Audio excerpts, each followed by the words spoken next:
BC. ఈ జై తెలంగాణ అన్న బలంగా జై బీసీ కనబడతలేదని నాకు అనిపిస్తుంది. మనందరం కూడా జై తెలంగాణ అని గొంతులు పోగా ప్రాణాలు పోగా ఉద్యమం చేసిన అనుభవం ఉన్న మనమందరం కూడా ఇవాళ జై బీసీ.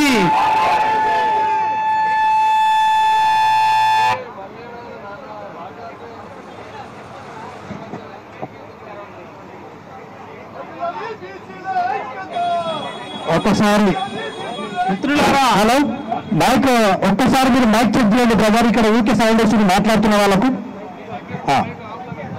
ఒక్క నిమిషం రావాలి అని వరకు ఒక్కటే నిమిషం. ఇవాళ ముషీరాబాద్ నియోజకవర్గం నుంచి వందలాదిగా కార్యకర్తలను బీసీ నాయకులను తీసుకుని వచ్చినటువంటి ముషీరాబాద్ డివిజన్ నాయకులు, డివిజన్ అధ్యక్షులు రాకేష్ అన్న గారికి, సురేందర్ అన్న గారికి, వల్లెల షాన్ అన్న గారికి, శ్రీధర్ అన్న గారికి, శ్రీనివాస్ అన్న గారికి ఈ బీసీ సమగ్ర కులగౌడ మహాధర్మ కార్యక్రమం ద్వారా అధ్యక్షులు రాజారావు యాదవ్ గారి తరఫున యావత్ బీసీ సంఘాల తరఫున మీ అందరికీ కూడా పేరు పేరుగా స్వాగతం, ధన్యవాదాలు తెలియజేస్తా ఉన్నాను. ఈ కార్యక్రమానికి పెద్ద ఎత్తున వచ్చినటువంటి ఏటిగడ్డ అరుణన్న గారికి, అక్ష నాగమణి గారికి, న్యాయవాది రాచకొండ ప్రవీణ్ కుమార్ గారికి, రజక రిజర్వేషన్ పోరాట సమితి రాష్ట్ర అధ్యక్షులు చాపర్తి కుమార్ గాడిల గారికి ఈ సభా ప్రాంగణం ద్వారా స్వాగతం తెలియజేస్తా ఉన్నాం. మాట్లాడాల్సిందిగా నాయని నరేంద్ర గారిని కోరుతా ఉన్నాం.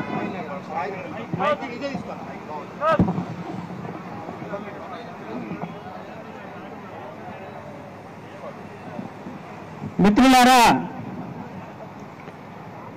సమగ్ర కుల గణనను చేపట్టి తద్వారా కామారెడ్డి డిక్లరేషన్లో పొందుపరిచిన డిమాండ్లలో ఒకటైన ప్రధాన డిమాండ్ అయిన స్థానిక సంస్థల్లో 42% బీసీ రిజర్వేషన్లు కల్పించాలని డిమాండ్ చేస్తూ ఇవాళ రాష్ట్ర రాజధాని కేంద్రంలో ఈ మహాధర్మం ఇచ్చేసిన బీసీ బంధుమిత్రులందరికీ, అలాగే నా జీవితం ఉన్నంత వరకు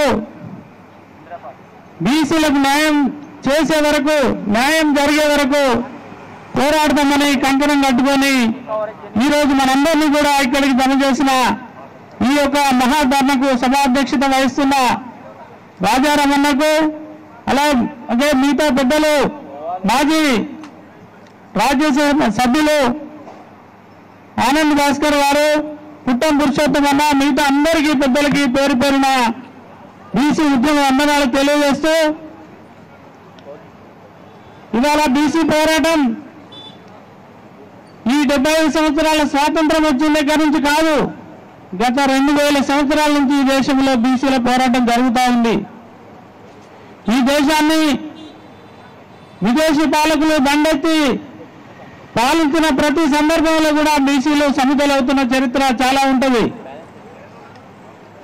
నిత్యం శ్రమలో ఉత్పత్తిలో పాల్గొంటూ ఈ సమాజంలో, ప్రత్యేకించి భారతదేశంలో మిగతా ప్రజల కన్నా ఎక్కువ త్యాగం చేసి ఎక్కువ శ్రమ చేస్తున్న బీసీలకు ఇవాళ కనీస ఆత్మగౌరవం లేకుండా మనం బ్రతకడం జరుగుతూ ఉంది.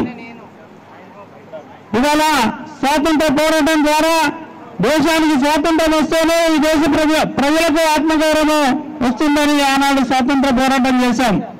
ఆ పోరాటంలో కూడా బీసీలే పెద్ద ఎత్తున పాల్గొనడం జరిగింది, త్యాగం చేయడం జరిగింది.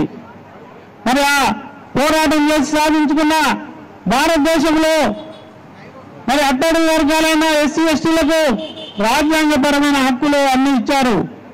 ప్రత్యేకించి ప్రజాస్వామ్యంలో కీలక పాత్ర పోషించే చట్టసభల్లో ఎస్సీ ఎస్టీలకు రిజర్వేషన్లు కల్పించారు.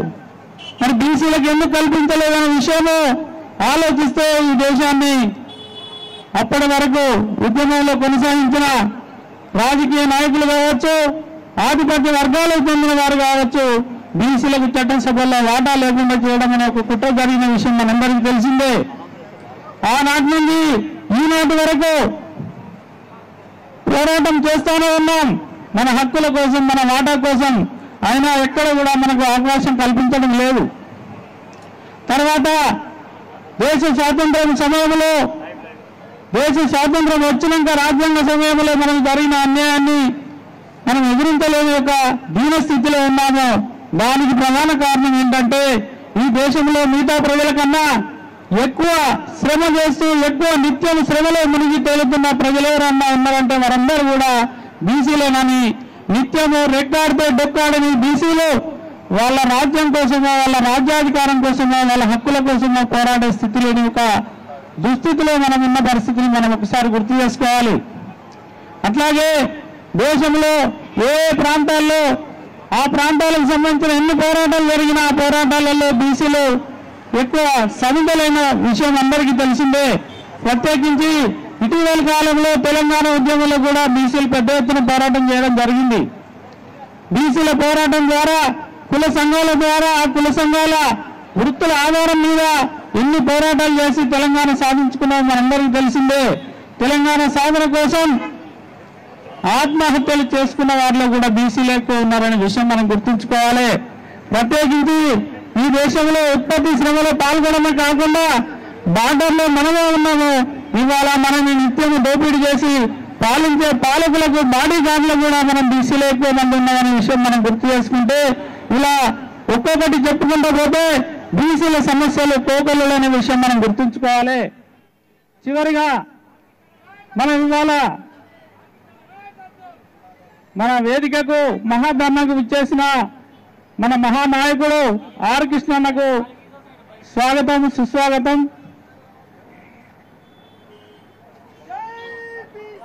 జై జై బీసీ, వర్ధిల్లాలి వర్ధిల్లాలి వర్ధిల్లాలి వర్ధిల్లాలి.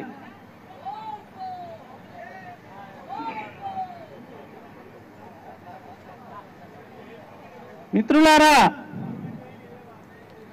ఇవాళ తెలంగాణ కోసం పోరాడిన ఈ తెలంగాణ ప్రజలు తెలంగాణ ప్రాంతంలో జరుగుతున్న అన్యాయాలన్నీ దుష్ట పాలనని వ్యతిరేకిస్తూ ఇవాళ కాంగ్రెస్ పార్టీకి పట్టం కట్టిన విషయం అందరికీ తెలిసిందే. కాంగ్రెస్ పార్టీ ఎన్నికల ముందు ఆయా ప్రజలకు అనుగుణంగా ఎన్నో డిక్లరేషన్ చేసింది. ఇంద్రవెల్లిలో ఆదివాసుల డిక్లరేషన్ చేసింది, ఇంకో ప్రాంతంలో యువత డిక్లరేషన్ చేసింది, ఇంకో ప్రాంతంలో మహిళల డిక్లరేషన్ చేసింది, కామారెడ్డిలో బీసీ డిక్లరేషన్ చేసింది. బీసీ డిక్లరేషన్ లో కర్ణాటక ముఖ్యమంత్రి మన బీసీ బాంధవుడు సిద్ధిరామని తీసుకొచ్చి అక్కడ పెద్ద మహాసభ పెట్టి ఆ మహాసభలో బీసీ కులగణన చేపడతామని ప్రకటించడం జరిగింది. కులగణనతో పాటు స్థానిక సంస్థల్లో 42% రిజర్వేషన్ కల్పిస్తామని కూడా ప్రకటించడం జరిగింది. అంతేకాకుండా కార్పొరేషన్లన్నింటినీ కూడా పాలక మండలిని బలోపేతం చేస్తామని, వాటికి ప్రత్యేక నిధులు ఇస్తామని, అలాగే మొదటి అసెంబ్లీలోనే బీసీ సప్లాన్ గురించి తదితర విషయాల గురించి మేము పెద్ద ఎత్తున మాట్లాడి వారికి కావాల్సిన నిధులు సమకూరుస్తామని ఇట్లా చాలా డిమాండ్లతో ఆ కామారెడ్డి డిక్లరేషన్ చేయడం జరిగింది. మరి ఆ కామారెడ్డి డిక్లరేషన్ తర్వాత ఇప్పటి వరకు కామారెడ్డి డిక్లరేషన్ లో పొందుపరిచిన ఏ ఒక్క అంశం గురించి కూడా ఇవాళ ఈ కాంగ్రెస్ పార్టీ మాట్లాడడం లేదు. మాకు ఈ కాంగ్రెస్ పార్టీ విధానం మీద అనుమానం వచ్చి మేము పార్లమెంట్ ఎన్నికల ముందే ఇదే సోమాజిగూడ ప్రెస్ క్లబ్ లో ఒక రౌండ్ టేబుల్ పెట్టి డిమాండ్ చేశాం. రైతు రుణమాఫీ ఫలానా రోజు వరకు చేస్తాం, చేయకుండా మేము రాజకీయ సన్యాసం పుచ్చుకుంటామని తదితర డిమాండ్ల మీద ఛాలెంజ్ విసిరిన ఈ ప్రభుత్వము కామారెడ్డి డిక్లరేషన్ లో పొందుపరిచిన కుల జనగణన గాని స్థానిక సంస్థల్లో 42% రిజర్వేషన్ల గురించి ఎందుకు మాట్లాడట్లేదు? పార్లమెంట్ ఎన్నికలైన మరుక్షణమే జూన్ లో స్థానిక సంస్థల ఎన్నికలు పెడతామని ప్రకటిస్తున్న కాంగ్రెస్ పార్టీ బీసీ సంఘాలుగా బీసీ బాధ్యులుగా మేమందరం కూడా డిమాండ్ చేయడం జరిగింది. కుల గణనం జరిపి స్థానిక సంస్థల్లో 42% రిజర్వేషన్లు నిర్ణయించిన తర్వాత ఎన్నికలు పెట్టాలి.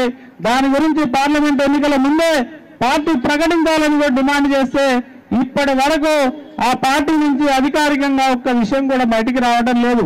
కాబట్టి మిత్రులారా, మనము 75 సంవత్సరాలుగా పోరాటం చేస్తున్నాం. ఆ పోరాటం కొనసాగింపులో భాగంగా ఇవాళ మనకు రావాల్సిన హక్కుల్ని సాధించుకునే దిశగా ఇటీవల కాలంలో అసెంబ్లీ ఎన్నికల అయిన మరుక్షణమే పార్లమెంట్ ఎన్నికల ముందు మేము ఒక డిమాండ్ చేస్తూ చట్టసభల్లో బీసీల వాటా అవసరం ఉంది. ఇవాళ ప్రజాస్వామ్యంలో ఏం జరగాలన్నా కూడా చట్టసభల్లో మన వాటా లేకుండా, చట్టసభల్లో మన గొంతు లేకుండా, చట్టసభల్లో నిర్ణయాధికారం లేకుండా ప్రజాస్వామ్యంలో ఎలాంటి చట్టాలు కానీ ఇలాంటి అభివృద్ధి దిశగా మనం కొనసాగలేమనే ఒక విషయాన్ని ఆలోచించి బీసీ సంఘాలని, ప్రజా సంఘాలని, దళిత బహుజన సంఘాలను కూడా ఏకం చేసి ఒక ఆల్ ఇండియా ఓబీసీ జాక్ ఏర్పాటు చేయడమే కాకుండా జాక్ ద్వారా ఇవాళ రాష్ట్రంలో 400 కిలోమీటర్ల పాదయాత్ర చేసిన చరిత్ర కూడా ఇవాళ మనము పార్లమెంట్ ఎన్నికల ముందు చూసాం.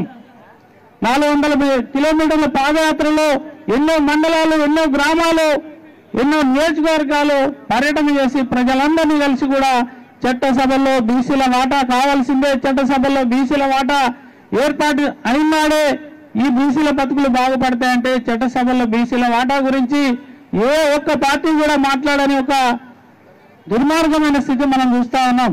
కాబట్టి మిత్రులారా, చట్టసభల్లో బీసీ వాటా అనేది ఒక అంతిమ లక్ష్యం, ప్రజాస్వామ్యంలో ఉన్నతమైన దశ అది. కానీ ఇవాళ మనం మాట్లాడుకుంటుంది ఇక్కడ స్థానిక సంస్థల్లో వాటా గురించి. అది కూడా కాంగ్రెస్ పార్టీ ఎన్నికల హామీల్లో చెప్పిన విషయాన్ని మాత్రమే మనం అడుగుతా ఉన్నాం. కాబట్టి స్థానిక సంస్థల్లో వాటా ద్వారా కింది స్థాయిలో మనం రాజకీయ రంగ ప్రవేశం బీసీలు చేయగలిగితే ముందు మనం చట్టసభలో వాటా కూడా సాధించుకునే అవకాశం ఉంటుంది. కాబట్టి ఆ స్థానిక సంస్థలో 42% వాటా రావాలన్నా, చట్టసభల్లో మన జనాభా ప్రాతిపదికన వాటా రావాలన్నా కూడా అన్నిటికీ పునాది ఏంటంటే కుల జనగణన అనే విషయం మనం గుర్తు చేసుకోవాలి. ఈ కుల జనగణన ఎందుకు? మనకి ఏదో ఒక లెక్కలనే కదా, ఆ లెక్కల ప్రకారం చేస్తామని చాలాసార్లు మాట్లాడడం జరిగింది. కానీ మిత్రులారా, ఒక సమగ్రమైన కుల జనగణన, ఒక చట్టం ద్వారా కుల జనగణన, ఒక అసెంబ్లీలో బిల్లు ఆమోదించడం ద్వారా కుల జనగణన జరిగితేనే అది నిలబడుతుంది. లేదంటే దానికి ఎన్నో రకాల అడ్డంకులు వస్తాయనే విషయం మనము కాకా కలేల్కర్ కమిషన్ కావచ్చు, మండల్ కమిషన్ సందర్భంగా కూడా మనం చూసిన విషయాలు ఉన్నాయి. కాబట్టి ఇవాళ ఈ మహాధర్నా డిమాండ్ ఏం చేస్తా ఉందంటే బీహార్ తరాలో అసెంబ్లీలో బిల్లు ఆమోదించి కుల జనగణన జరపాలని డిమాండ్ చేస్తా ఉన్నాం. అట్లాగే బీహార్ తరహాలో ఒక సమగ్ర కుల జనగణన చేయాలి. ఎంబీసీలు ఎవరున్నారు, బీసీలు ఎవరున్నారు, వారి ఆర్థిక స్థితిగతులు ఏమున్నాయి, ఇవన్నీ కూడా మనము చాలా వివరమైన కుల జనగణన జరగాలి. కాబట్టి వాటి కోసం ఒక ఎక్స్పర్ట్ కమిటీ వేయడమే కాకుండా ఆ ఎక్స్పర్ట్ కమిటీ బీహార్ పోయి ఒక అధ్యయనం చేసి దాని తరహాలో అధ్యయనం చేయాల్సిన అవసరం ఉంది.